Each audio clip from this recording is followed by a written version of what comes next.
कहानी एक छोटे से गांव के एक लड़के रवि की है। रवि का दिल बहुत बड़ा था और उसकी आंखों में ढेर सारी उम्मीदें और सपने थे। वो हमेशा अपनी माँ से सुनता था कि गांव के पास एक जादुई झरना है, जहाँ पर कोई भी अपनी सबसे बड़ी इच्छा प्रकट करता है तो वह पूरी हो जाती है।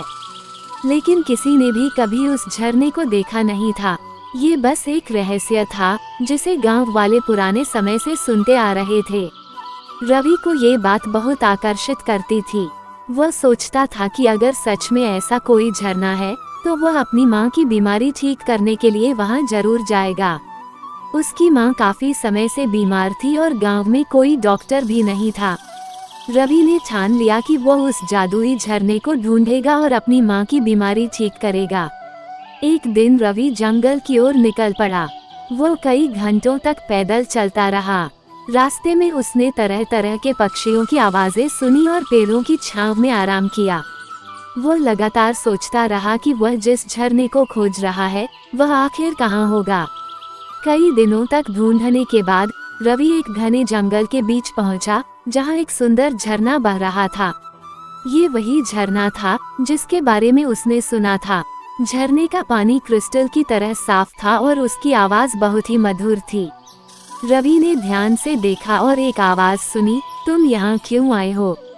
यह आवाज झरने से आई थी। रवि चौंकते हुए बोला, मैं अपनी माँ की बीमारी ठीक करने के लिए आया हूँ।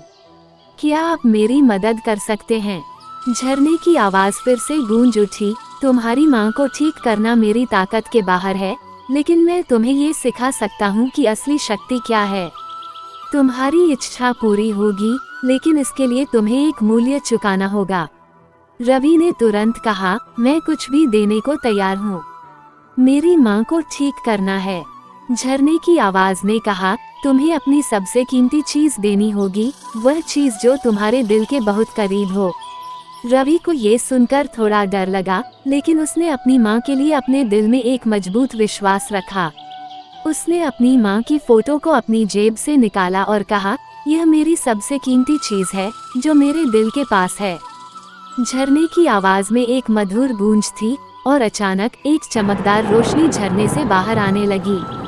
रोशनी ने रवि को एक शक्तिशाली अनुभव दिया और वह महसूस करने लगा कि उसकी माँ की बीमारी धीरे धीरे ठीक हो रही है। वह समझ गया कि झरने ने उसे यह सिखाया था कि सच्ची शक्ति त्याग और प्रेम में होती है। रवि घर लौट आया और देखा कि उसकी माँ बेहतर महसूस करने लगी थी। उसकी आंखों में आंसू थे, लेकिन वह खुश था।